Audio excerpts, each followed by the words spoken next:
lá na glória. Louvado seja Deus. Eu queria convidar nosso irmão Emerson, né, em nome de Jesus, abençoado de Deus, vai ser o nosso eleitor dessa noite, vai trazer a palavra do coração de Deus para o nosso coração, em nome de Jesus. Amém, irmãos? Estaremos orando, entregando a vida dele na mão do Senhor. Pai amado, Pai querido, em nome de Jesus, Pai. Oh, Pai, estou certo na Tua presença, Pai querido. Em nome de Jesus, que Ele continue sendo, Pai, esse instrumento nas Tuas mãos, Senhor. Oh, Pai, como foi louvado, Senhor. O Senhor é o nosso oleiro, nós somos apenas vasos, Senhor. Ele é Teu vaso na Tua presença, Pai. Que Ele seja usado com poder, com a autoridade do Teu Espírito Santo, a cada coração nesta noite. Que cada coração venha receber com alegria a Tua palavra, em nome de Jesus. Amém. Amém. Amém. A paz do Senhor, igreja. Amém. Amém. É um prazer sempre estar aqui com os irmãos. Essa igreja é uma igreja acolhedora, irmã, no qual eu me sinto muito à vontade de estar aqui junto com a minha família. Quero agradecer a presença do meu amigo Abreu, sua esposa Carol. Fiz o convite, trabalham comigo na academia. É bom tê-los aqui, sejam bem-vindos. É uma igreja que tem pessoas abençoadas aqui. Fiquem à vontade. Bom, meus irmãos, dispensamos comentários da apresentação, todos me conhecem. Me chamo Emerson, casado com a Amanda, pai da Clarinha. E hoje Deus tinha colocado no meu coração uma mensagem que eu ainda não sabia aonde e quando eu ia falar sobre esse assunto. Mas recebi o convite do Genival e percebi que aqui seria o local que eu iria falar sobre isso. O texto que nós vamos ler é o texto de Juízes, capítulo 6. Mas antes eu queria perguntar aos irmãos se vocês já ouviram a seguinte frase: Deus não escolhe os capazes, capacita os escolhidos. Quem já ouviu, levante a mão, por favor. E quem concorda com isso? Levante a mão. O texto de Juízes, capítulo 6, nos conta uma história de um homem que ele era improvável de ser escolhido. No decorrer da leitura, nós vamos perceber que Gideão era um homem muito diferente de todos da sua nação e de sua tribo. E nós temos outros exemplos na Bíblia. Por exemplo, Davi era um dos menores de sua casa. Então nós podemos observar que essa frase não é totalmente verdadeira, porque Deus não escolhe os incapazes e capacita esses. Deus escolhe os improváveis. Isso seria muito melhor. Então, para os irmãos já fiquem com isso no coração. Deus escolhe os improváveis. Amém? Amém. Vamos fazer a leitura, uma leitura um pouco longa, mas com o decorrer da mensagem, os irmãos vão entender o motivo. Juízes, capítulo 6. Pode ser que na minha tradução esteja um pouco diferente, mas diz assim: os israelitas fizeram o que era mal aos olhos do Senhor. Por isso, o Senhor os entregou nas mãos dos midianitas durante 7 anos. Os midianitas eram tão cruéis que os israelitas fizeram para si esconderijos nas montanhas, nas cavernas e nas fortalezas. Sempre que os israelitas faziam o plantio, saqueadores de Midian, de Amaleque e de outros povos do leste atacavam Israel. Acampavam na terra e destruíam as plantações até Gaza. Levavam ovelhas, bois e jumentos e não deixavam coisa alguma para Israel comer. Esses bandos inimigos que vinham com seus rebanhos e tendas eram como uma praga de gafanhotos. Chegavam em camelos tão numerosos que era impossível contá-los. E só partiam quando a terra estava devastada. Os midianitas reduziam Israel à mais absoluta pobreza. E o povo pediu socorro ao Senhor. Ou em algumas traduções, o povo clamou. Repita comigo, irmãos. O povo clamou. Quando os israelitas clamaram ao Senhor por causa de Midian, o Senhor lhes enviou um profeta que disse assim: assim diz o Senhor, Deus de Israel: eu os tirei da escravidão no Egito. Eu os livrei dos egípcios e de todos os que o oprimiam. Expulsei seus inimigos e dei a vocês a terra deles. Disse a vocês: eu sou o Senhor, seu Deus. Não adorem os deuses dos amorreus, em cujas terras agora vivem. Mas vocês não me deram ouvidos. Então o anjo do Senhor veio e sentou-se debaixo do grande carvalho em Ofra, que pertencia a Joás, do clã de Abiezer. Gideão, filho de Joás, estava debulhando trigo no fundo de uma prensa de uvas, ou lagar, a fim de não ser descoberto pelos midianitas. O anjo do Senhor apareceu a Gideão e disse: o Senhor está com você, guerreiro corajoso, ou varão valoroso. Isso já é um ato profético. O anjo já está profetizando sobre Gideão. Gideão respondeu: meu Senhor, se o Senhor está conosco, por que nos aconteceu tudo isso? E onde estão os milagres de que nossos antepassados nos falaram? Acaso não disseram: o Senhor nos tirou do Egito? Agora, porém, o Senhor nos abandonou e nos entregou nas mãos dos midianitas. Então o Senhor se voltou para ele e disse: vá com a força que você tem e liberte Israel dos midianitas. Sou eu quem o envia. Mas o Senhor: como posso libertar Israel? Perguntou Gideão. Meu clã é o mais fraco de toda a tribo de Manassés, e eu sou o menos importante da minha família. Certamente estarei com você, disse o Senhor, e você destruirá os midianitas como se estivesse lutando contra um só homem. Gideão respondeu: se de fato posso contar com a tua ajuda, dá-me um sinal de que é mesmo o Senhor que fala comigo. Por favor, não vás embora até que eu te traga a minha oferta. E ele respondeu: ficarei aqui até você voltar. Vamos orar, irmãos. Amém. Senhor, em nome de Jesus, eu declaro aqui a sua palavra. Amém. Meu Deus, que essa mensagem de hoje encontre corações com solo fértil. Que as pessoas que estão aqui e que estão ouvindo pela internet, Senhor, que essa semente seja lançada e produza bons frutos em seus corações. É o que eu peço a Ti, Senhor. Tome a minha boca, Senhor. Que a palavra saia da minha boca e cumpra o que precisa ser cumprido. É o que eu peço a Ti em nome de Jesus.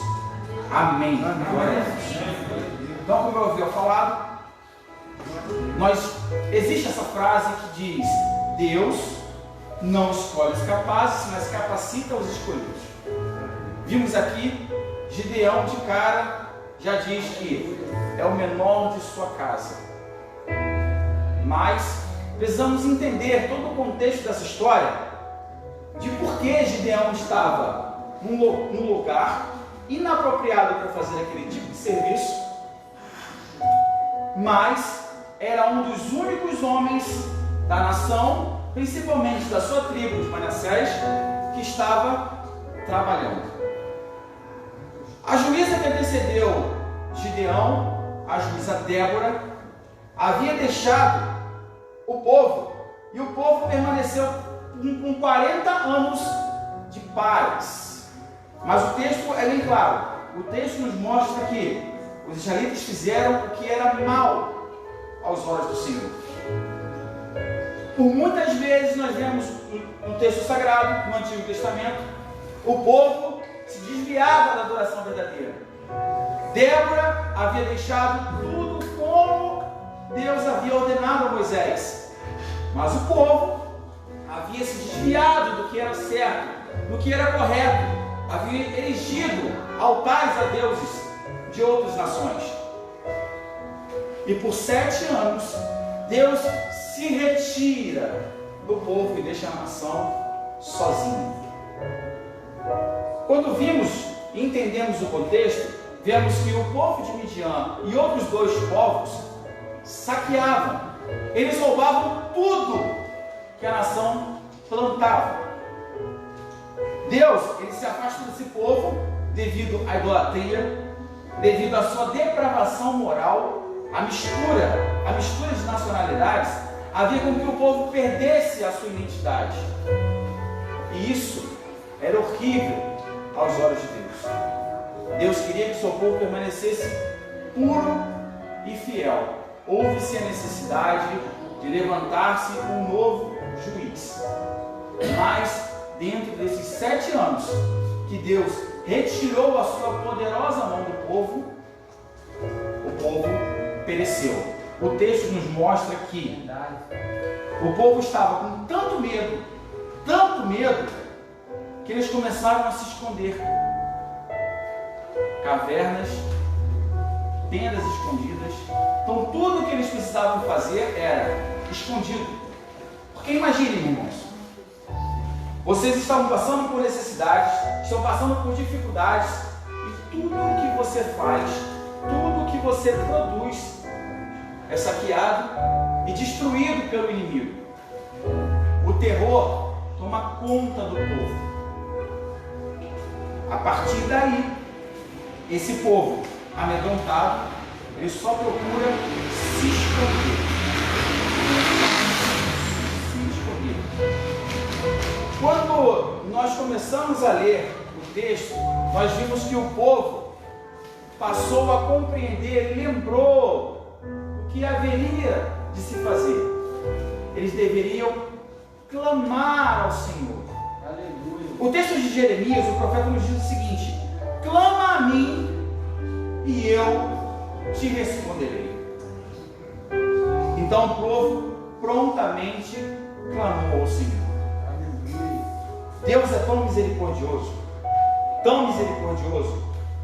que esse povo pecaminoso, imprudente, o clamor deles move o coração do Senhor, a ponto de o Senhor agora enviar um profeta, para que esse profeta ele conclamasse com o povo e chamasse a atenção do povo, mostrar ao povo que eles deviam se desviar do caminho. O texto ele é claro. O profeta, a Bíblia não diz que profeta é esse, mas esse profeta ele é bem claro em dizer que vocês se desviaram do caminho. Deus os tirou do Egito e agora vocês se desviaram. Logo após, Deus ele envia um anjo. Esse anjo, eu acho muito interessante essa parte, porque quando Deus envia esse anjo, e esse anjo vem contestar a Gideão, ele está malhando trigo num lagar. Para os irmãos entenderem um pouco, imaginem uma bacia de pedra. Esse era o lagar, mas uma bacia bem grande. Ali eram postas as uvas, eram pisoteadas para tirar todo o sumo da uva. E agora a gente vê Gideão fazendo isso com o trigo. Mas como? O trigo devia ser preparado numa eira. A eira nada mais é do que um lugar plano, no qual o trigo seria posto no chão. Esse trigo iria ser passado, poderia ser de repente um carro de bois ou de burros, do qual iria separar a semente da palha. Quando a gente entende esse texto, que deveria haver uma separação a semente da palha, isso nos remete a um outro texto, que Jesus, ele viria em determinado momento da história, e João Batista deixa bem claro que com a sua pá, ele irá separar a palha do trigo. Meus irmãos, era uma técnica muito utilizada. Com a pá, jogar o trigo para o alto, a palha ia voar e o trigo ia cair, porque é mais pesado. Então, percebemos que as dificuldades que foram impostas ali à nação, e Gideão, ele procurou uma saída diferente do povo que havia se escondido. Todos nós passamos por dificuldades. Nós estamos passando por um momento, a pandemia já assola milhares de pessoas, milhares de famílias. Muitas pessoas se desviaram do caminho do Senhor devido a essa grande adversidade. Quem nós somos? Somos palha que o vento bate e nos leva? Ou somos grãos que, mesmo após sermos amassados, caímos no mesmo local que fomos jogados para o alto junto com a palha? Reflitam sobre isso.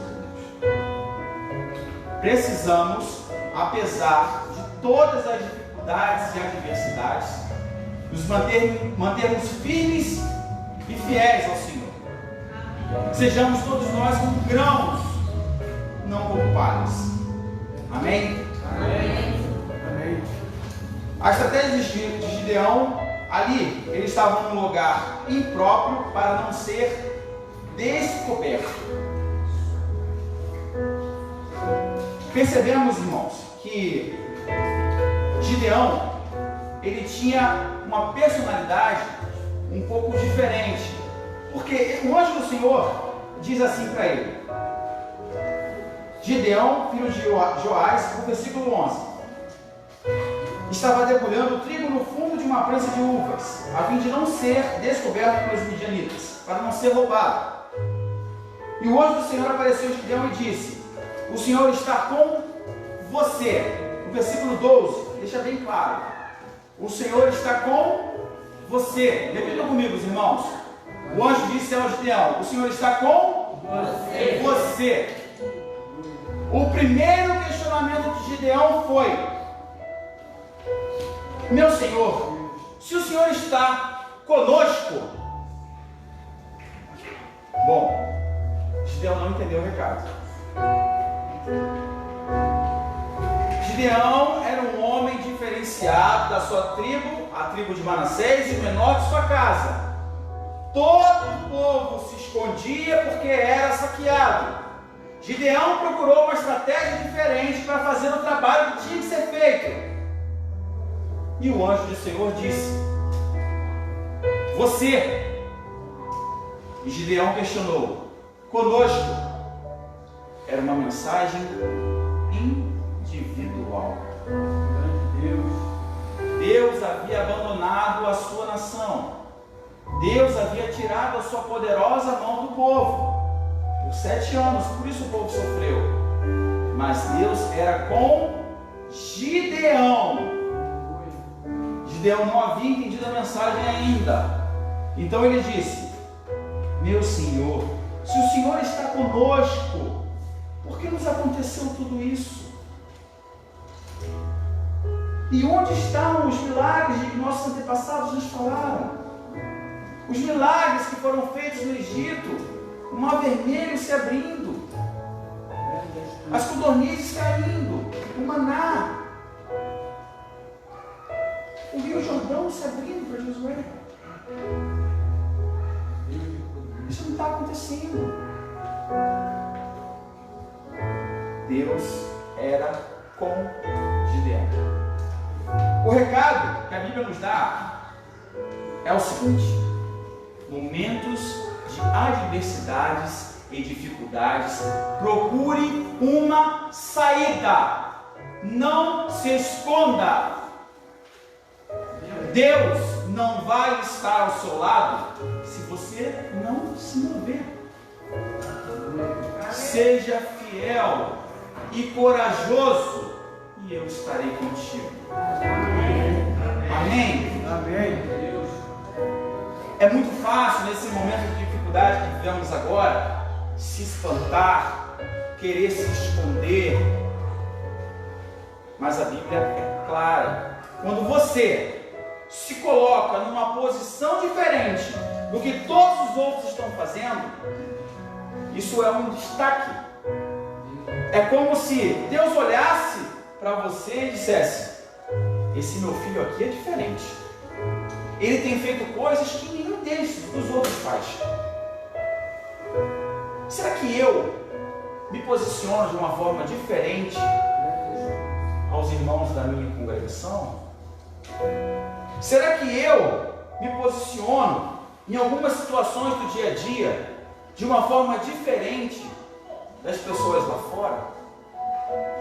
Será que Deus olha para mim e diz: esse meu filho é diferente? Será? Será que assim como Gideão, eu procuro saídas apesar de todas as adversidades da vida? Isso, irmãos, eu estou falando em todos os sentidos. Então os irmãos podem pensar questões financeiras, questões amorosas, decisões importantes que precisamos tomar. Será? Será que as decisões que eu tomo se equiparam com as pessoas que não têm nenhum conhecimento da palavra, que não têm princípios bíblicos, por exemplo? Será? Como eu me comporto no meu dia a dia? Como é a minha vida diária? Será que Deus pode olhar para mim e dizer: esse meu filho é diferente, assim como fez com Gideão?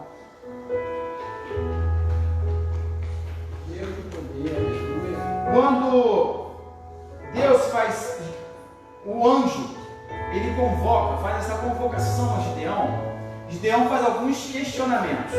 Isso chamou muito a minha atenção. Quando nós lemos o livro de Lucas, nós vemos que quando o anjo Gabriel aparece a Zacarias, o anjo Gabriel diz que Zacarias teria um filho, e esse filho se chamaria João. Zacarias duvida, ele contesta o anjo. Os irmãos lembram o que aconteceu com Zacarias? Por muito pouco, Zacarias ficou mudo. Por muito pouco. Ele duvidou em seu coração. Ele disse somente uma sentença. Como isso vai acontecer? Agora vemos aqui Gideão dizendo: meu Senhor, se o Senhor está conosco, por que nos aconteceu tudo isso? E onde estão os milagres? O Senhor nos tirou do Egito, agora porém o Senhor nos abandonou. Gideão contesta muito mais ao anjo do que Zacarias. Mas nós percebemos no decorrer da leitura que Gideão ainda diz o seguinte: meu clã é o mais fraco de toda a tribo de Manassés. Eu sou o menor, eu sou o menos importante da minha família. Gideão provavelmente era o filho mais novo. O anjo estava comissionando, o anjo do Senhor estava comissionando a Gideão para uma grande obra. Gideão é o juiz mais comentado da Bíblia. Há 100 versículos separados para falar sobre a vida de Gideão. Nós não estamos levando em consideração Samuel, mas Gideão foi o primeiro líder, juiz, é o maior de todos comentado, depois Sansão, bem distante, Gideão. Ele questiona o anjo do Senhor. Há algum problema, alguma diferença entre o questionamento de Zacarias e o questionamento de Gideão? Sim. Gideão tinha uma sinceridade no seu coração. O texto de Lucas nos diz que Zacarias duvidou. Gideão queria saber como aquilo seria feito. Então nós temos esse exemplo, temos o exemplo de Maria, que quando o anjo Gabriel também apareceu a Maria, Maria se colocou pronta para que o milagre se cumprisse na vida dela. E eu? Você? Quando recebemos uma palavra de Deus, nós simplesmente duvidamos sobre se aquilo vai acontecer, ou eu coloco em meu coração o desejo de saber como vai acontecer. É bem diferente. Eu preciso entender como Deus vai produzir tal milagre e não duvidar de tal milagre. Gideão se colocou nessa posição de, mesmo contestando, ele não duvidava. Ele queria saber como o milagre seria produzido. Esse é o ponto. É nessa posição que nós precisamos nos colocar. Gideão, ele tinha essa personalidade questionadora. Ele era o menor de sua tribo, a tribo de Manassés. O seu clã era o menor. Ele era o menor de sua casa. Então esse era o ponto de vista que Gideão tinha. Mas o ponto de vista de Deus era que esse aqui, que é o pequenininho, que o seu clã é o menor, que é o pequenininho dentro da sua casa, esse se propõe a fazer coisas que outros não fazem. É o mesmo pensamento que Deus teve com Davi. Quando Deus comissionou Samuel a ir ungir Davi, Davi não estava lá, mas os seus irmãos, guerreiros, altos, fortes, estavam. Samuel prontamente disse: esse aqui. E Deus disse: não. E Deus, ao final de Samuel tentar ungir os irmãos de Davi, ele entendeu. Deus disse a ele que havia um outro, o menor daquela casa, um pastorzinho de cabelos ruivos. Era aquele que era o homem segundo o coração de Deus. Por isso eu disse no começo da nossa mensagem que Deus, ele não pega ele não escolhe os capazes, ele escolhe os improváveis. Eu sou o improvável. Você é o improvável. Aonde Deus te coloca é um lugar improvável para você falar sobre a sua palavra. Mas é ali. Deus te colocou ali. Se Deus colocou você e o ônibus, parece um lugar improvável para você falar sobre as misericórdias de Deus. Mas é ali que tem que ser. Ali é o seu lugar. Numa fila de banco, é um lugar improvável para você falar sobre Jesus. Ali é o seu lugar. É ali que você precisa trabalhar. Enquanto muitos irmãos, assim como a nação, se colocam escondidos em cavernas para falar sobre as maravilhas de Deus, seja você, eu, Gideão. Aleluia. O lugar improvável, proclamarei as maravilhas do Senhor. Amém, igreja? Amém. Vamos continuar. O anjo disse: o Senhor está com você. E Gideão achou que Deus iria abençoar toda a nação. Era uma mensagem individual. E o anjo continuou dizendo: vá com a sua força. Aleluia. Mas, gente, Gideão, ele não se enxergava como Deus o via. Ele se considerava o menor. O seu clã menor e ele o mais novo. E o anjo diz: vai com a sua força, com a minha força, eu vou conseguir libertar o povo. Impossível. Impossível. Às vezes o meio que você se coloca, a sua família, seus amigos, seu chefe, fazem você se enxergar de uma forma que você não é. Provavelmente Gideão podia ser magrinho, baixinho, ou improvável. Assim ele se enxergava. Deus enxergava aquele pequenininho, um grande guerreiro, um libertador do povo. Deus me trouxe aqui hoje para falar para alguém. Deus te enxerga grande, muito grande.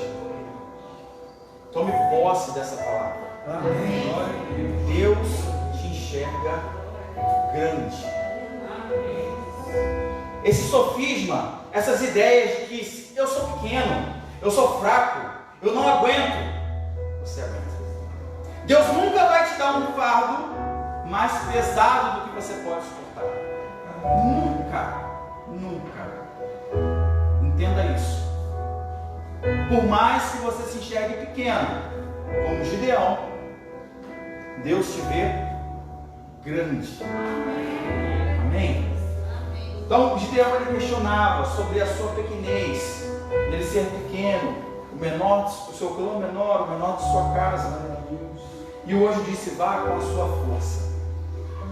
Essa força, futuramente, ela vai ser triplicada, quadriplicada. O anjo diz o seguinte: você lutará com o exército midianita como se todos eles fossem um. Meus irmãos, lendo o texto, a gente vai entender que os irmãos conhecem bem essa história. Gideão fez um processo seletivo e no final sobraram 300 soldados. Gideão se tornou um líder, um poderoso líder, trouxe paz para a nação. Por quê? Ele tirou a roupa que havia sido posta nele. Eu não sei se foi a sua família, se foi quem o rodeava, que ele era pequeno, que ele era fraco, mesmo não aceitando o que o anjo do Senhor havia dito. Quando o texto me diz: vá com a sua força, ele ainda questiona. O texto diz o seguinte: o Senhor está com você, guerreiro corajoso. Mas Gideão era só um homem que malhava o trigo no lagar. Ele não era um varão valoroso ainda. Ele não era um guerreiro corajoso. Ele era só um homem que fazia coisas que ninguém estava fazendo. O povo todo se escondia, porque os midianitas, eles roubavam, saqueavam tudo. Gideão, para se esconder e continuar produzindo o seu trigo, ele pensou em fazer alguma coisa diferente. O que o povo não estava fazendo? O povo estava se omitindo, se escondendo e perecendo. O texto diz que o povo, ele já estava passando por necessidades. O povo estava com fome. Levavam ovelhas, bois e jumentos e não deixavam coisa alguma para Israel comer. O povo estava perecendo, passando fome. Mas Gideão não se fez satisfeito. Ele criou uma estratégia. Hoje, muitas colunas de famílias, vamos usar esse termo, colunas financeiras. Então a gente pode usar colunas financeiras para o provedor da casa. Hoje, desde 2020, março de 2020, nós estamos passando por uma pandemia. Muitas pessoas perderam seus empregos. E a coluna financeira desse lar, um avô, uma avó, um pai, uma mãe, um filho mais velho, não sei, perdeu seu emprego. Isso aconteceu com muita gente. E agora essa pessoa se coloca em oração: Senhor, me ajuda, me arruma um emprego, me arruma um sustento, me dá uma estratégia do que fazer. Mas essa pessoa acorda ao meio-dia, não entra em contato com seus amigos para ver se de repente alguém tem alguma possibilidade de emprego. Ela espera que o seu telefone toque como um mero milagre. Milagre mesmo. Ela não comunicou a ninguém que estava precisando de alguma coisa. E seu telefone toca, uma mensagem chega. Meu Deus, fulano arrumou um emprego para mim, eu vou ganhar 3 mil reais por mês aqui nesse emprego. Não, não vai. Gideão se colocou a fazer o que os outros não faziam. Então a mensagem para essa coluna da família, os irmãos com certeza conhecem pessoas ou conhecem famílias que perderam o seu sustento. Acorda, faça diferente. Se não está dando certo aqui, parte para cá, meu filho. Faça alguma coisa. Haja como Gideão. Se há dificuldade aqui, esconda o que você tem feito no seu secreto, orando. Ore, mas não deixe de agir. Gideão fazendo uma coisa improvável no local improvável, mas não parou de fazer. Esse é o ponto. Trabalhe no secreto. Trabalhe. Pense. Haja. Faça diferente. Amém.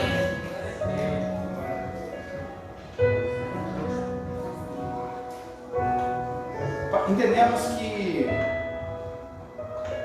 Gideão, ele tinha essa personalidade questionadora e se enxergava de uma forma que Deus não via.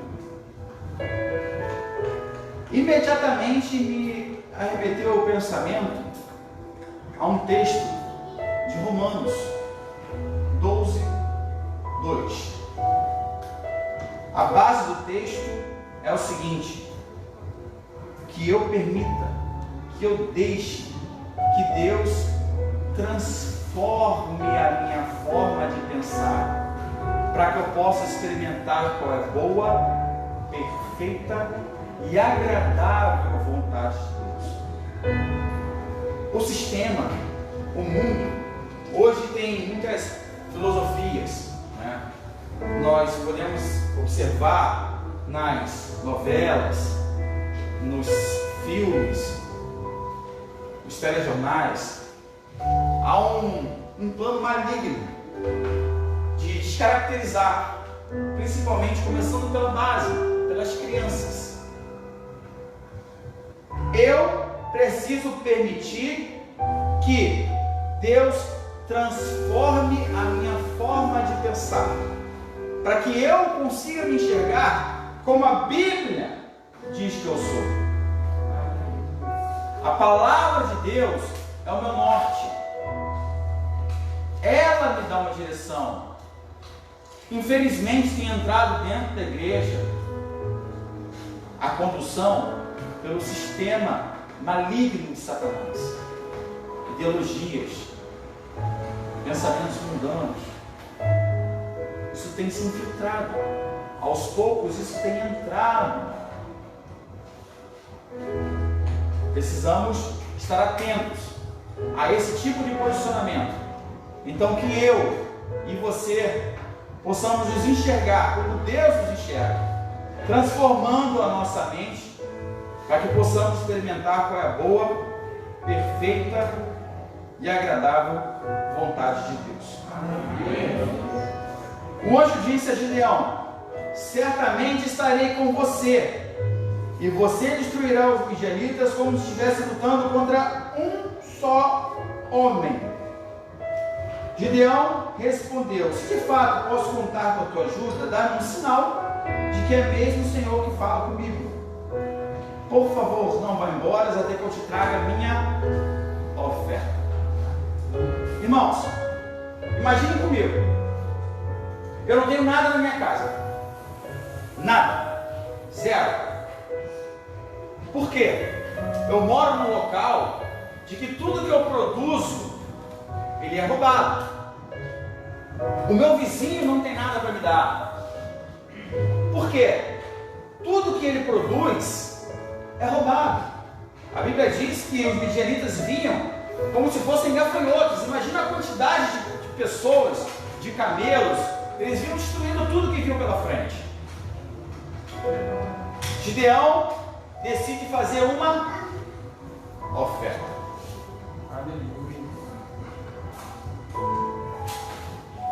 Percebam. Imaginem as dificuldades que esse povo passava. Gideão era um pequeno e se destacava. E agora, a Bíblia me diz que Gideão pede para que o anjo espere, que ele iria preparar uma oferta. Bom, alguém já comeu aqui o bolo de cenoura da minha sogra? Maravilhoso, né? Alguém já viu ela fazendo? Ela faz bem rápido. Algumas traduções, aqui na minha tradução, está dizendo pão. Mas algumas traduções vocês vão ver aí bolo. Gideão, ele mandou matar um cordeiro e preparou 20 quilos de farinha para produzir pão ou bolo. Porque a palavra no hebraico é a mesma, para pão e para bolo. Imagina os irmãos junto comigo aqui, o anjo esperando esse animal ser assado e o bolo ser feito. 2 horas? 3 horas? Provavelmente Gideão, ele ia chegar, ele iria separar.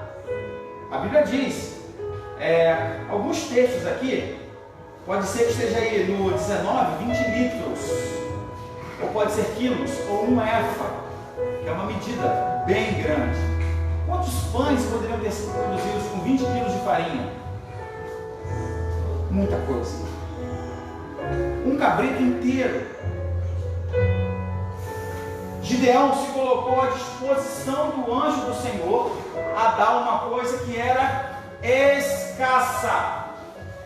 Gideão deu para o anjo o que ele não podia dar.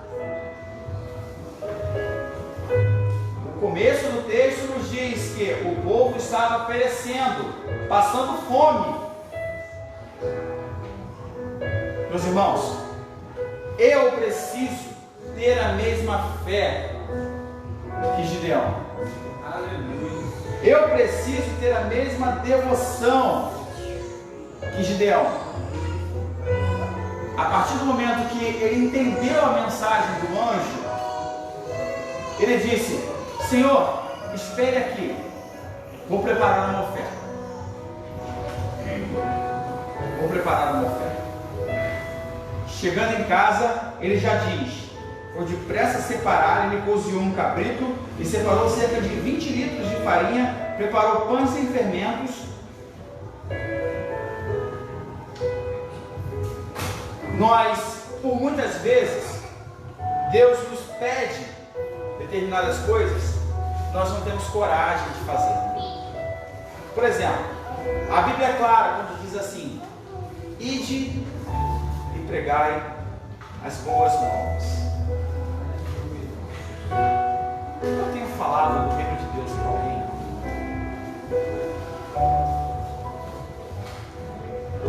Eu perdi um primo durante a pandemia. Era um primo muito próximo. Mas pelo fato de divergências doutrinárias, mesmo ele não pertencendo a nenhuma religião, ele acreditava numa doutrina religiosa. E quando esse meu primo morreu, eu pensei: será que eu falei o suficiente de Jesus para o meu primo? Eu pensei muito nisso. Muito. Será que eu preguei para o meu primo? Será que quando ele faleceu, a esposa dele disse que um pouco antes dele se internar, ela chegou no quarto e viu ele chorando muito, desesperado, com muito medo. Será que em algum momento eu me cobrei por isso? Eu falei para ele: Jesus Cristo pode salvar você. Será que no momento, no leito de morte, que ele percebeu que estava esvaindo suas forças, que ele não aguentava mais, ele morreu por Covid, então ele estava sozinho, isolado no quarto. Será que ele lembrou de algum momento, de alguma das nossas conversas que nós tivemos, e eu disse para ele que se ele aceitasse Jesus Cristo como seu Senhor e Salvador, ele poderia ter a salvação? Eu me questionei muito. Eu conversando com a minha esposa, eu falava sobre isso, me cobrando. Será que eu falei sobre isso? Ele morreu próximo da morte do ator Paulo Gustavo. Será que chegou ao conhecimento dessas pessoas? Nós somos uma igreja. A Bíblia diz que as portas do inferno não prevaleceriam sobre a igreja triunfante. Precisamos cumprir esse ide que Jesus nos comissionou. Precisamos falar para as pessoas do amor de Deus. Nós somos os improváveis, viciados em drogas, bebida alcoólica, pornografia. Esses libertos desse pecado são improváveis. Aos olhos, às vezes, até dos parentes, são pessoas que, esse aqui vai falar de Jesus para mim. Tenha a coragem de Gideão. Sou eu que vou falar de Jesus para você. Amém. Jesus, ele me livrou. Jesus me salvou. Eu era um improvável e eu me posicionei de uma forma diferente dos pequenos, e Deus me capacitou para falar desse amor. Assim eu preciso ser. Assim os irmãos precisam ser. Aleluia. Para fechar nossa mensagem, nós vivemos esse tempo de escassez. Gideão, ele decide preparar esse banquete para o anjo. Ele provavelmente deve ter preparado tudo com muito carinho. Deve ter preparado ali, eu não tenho ideia, mas 20 quilos é muito quilo de farinha. Deve ter sido bastante bom. Um cabrito, não sei, deve pesar quantos quilos, irmão? Um cabrito? 50? A Bíblia me diz que ele prepara tudo, cozinhou, preparou os pães, colocou a carne do cabrito num cesto e o caldo numa panela, e os levou para fora e os ofereceu ao anjo que estava embaixo da grande árvore, ainda esperando Gideão. Esse anjo, pelo fato de saber quem era Gideão, tinha certeza que o que viria era agradável. Amém. Mas ele não faz uso, não come nada. A Bíblia diz que o anjo lhe disse: coloque a carne e os pães sem fermento sobre uma pedra e derrame nelas o caldo. Gideão obedeceu. Então o anjo do Senhor tocou na carne e nos pães com a ponta da vara que estava em sua mão, e o fogo subiu da pedra e consumiu tudo o que Gideão havia trazido. E o anjo desapareceu. Dê o seu melhor. Por mais que você se sinta pequeno, fraco, dê o seu melhor para Deus. Faça o melhor.